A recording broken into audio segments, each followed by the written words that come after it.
He gets, yo, what's up, guys? What is going on? Hope everybody's doing well. Manchester United versus Fulham 3-2.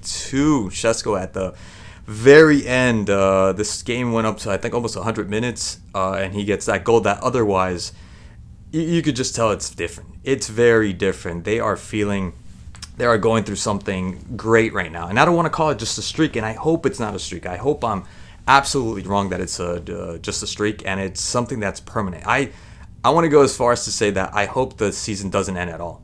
I don't want it to end. I don't even want them to go into international break because I feel it's going to break the spell that they're having. I don't want to even call it a spell. I want it to be true. I want it to stick, and I want it to continue on all the way. Let this be a change. Don't move anything. That's why I don't want international break. I don't want them to take a little pause. Nothing. Just keep going, because that goal that he scored towards the end, I've seen him so many times ever since he arrived at this club, and he doesn't put it away. And for me, it's quite the norm, actually, when he misses chances like that. Chances that otherwise you would think he needs to score, then that should go in. Why did not go in? You're asking yourself, what did we do spending? What were we thinking spending this much money on a player like this? Because you should have known that this guy is not that kind of player. And I still believe he's not going to be that number 9 that you're wishing he could be. I think in the back of everyone's mind, he isn't. They know that he isn't going to be that kind of player. He's not. But as long as he scores, at least your 10 to 15 goals per season, you'd be more than happy with that. I want him to be an Mbappe in Manchester United. Scoring those kind of goals, making that kind of difference.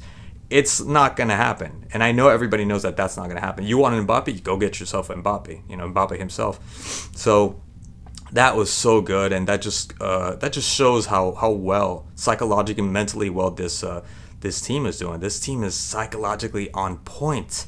You guys are it's just beautiful to see.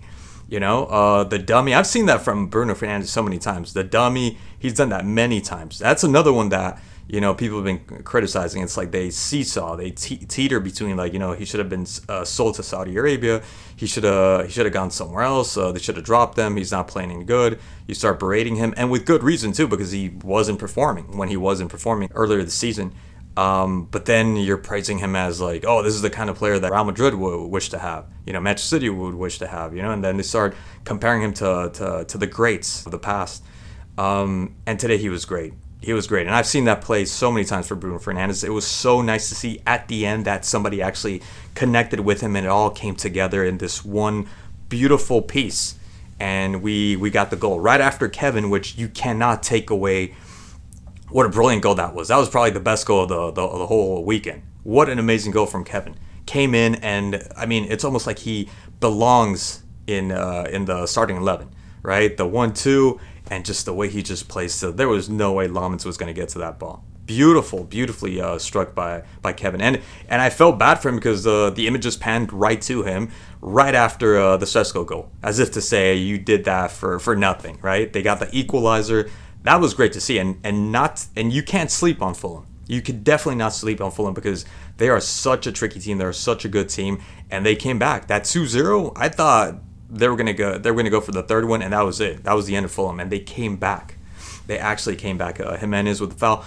Yes, and you see that's the thing. Yes, that was a foul. I think it was a penalty, valid penalty from Harry Maguire, but it wasn't one of these things that oh man, there he goes being Harry Maguire again. Nah, because the way everybody's playing in this team, it's just very different.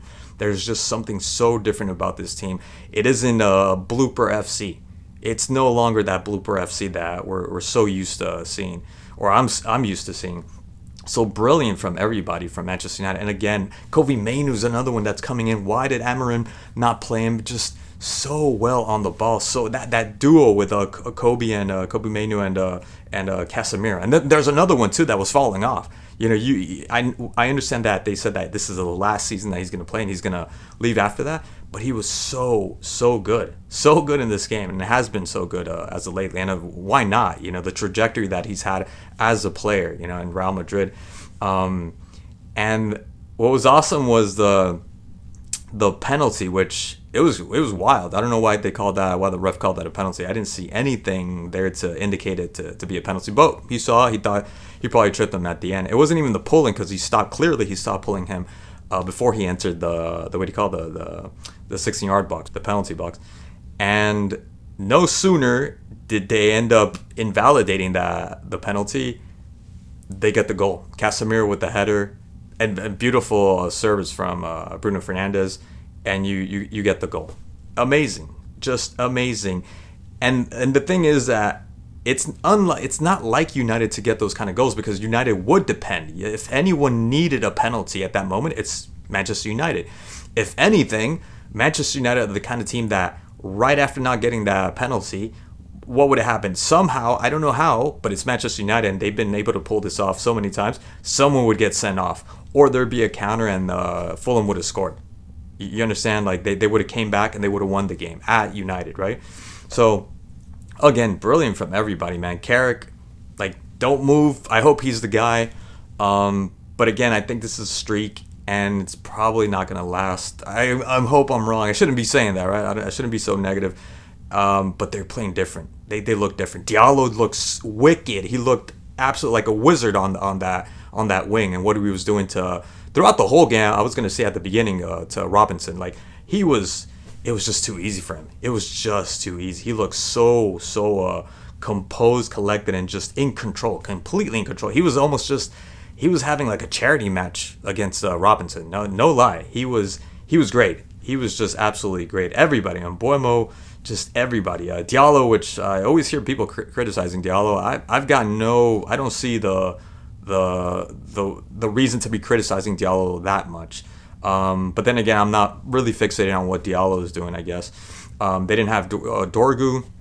I think I heard that he was injured. And Martinez was great. Harry Maguire, of course, was good. Lamans, of course, also with some of the saves.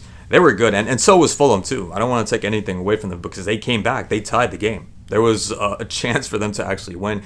And now the following games that they play, I don't know, man. I see Manchester United going all the way. Like, going all the way. Not even, forget top 5. Like, I don't even want to speak about that, because I feel like I'm going to jinx it or something. Top 3? Even top 2? Like, the title? Can I say that? Can I say that Manchester United is actually they're gonna pull off oh my god, that'd be wild. That'd be something else. I would like to see something like that. That'd be the most exciting thing. I think we all, even if you're an anti Manchester United fan, you kind of want to see something like that. You probably don't. I'm the only one that wants to see that. But anyways, really good match. I got nothing else to add. Just so good for Manchester United, and looking forward to the games. I hope they show it. I don't know what's going on with this streaming service that I have, because they've been lately not showing Manchester United games. Sometimes they do, sometimes they don't. I don't know what's going to happen in the future. But it's looking good, and I can't believe I just found out as I was watching the game that Manchester City actually tied with Tottenham. I don't know how that happened. So Manchester United, you got a chance. You definitely got a chance right there. And Arsenal, bro, like Arsenal are feeling that pressure. And I don't think they like it one bit. And they don't look too comfortable to be able to handle that kind of pressure. You know what I mean? So we'll see what happens. Anyways, guys, thank you so much for watching as always, and I'll catch you guys in the next one.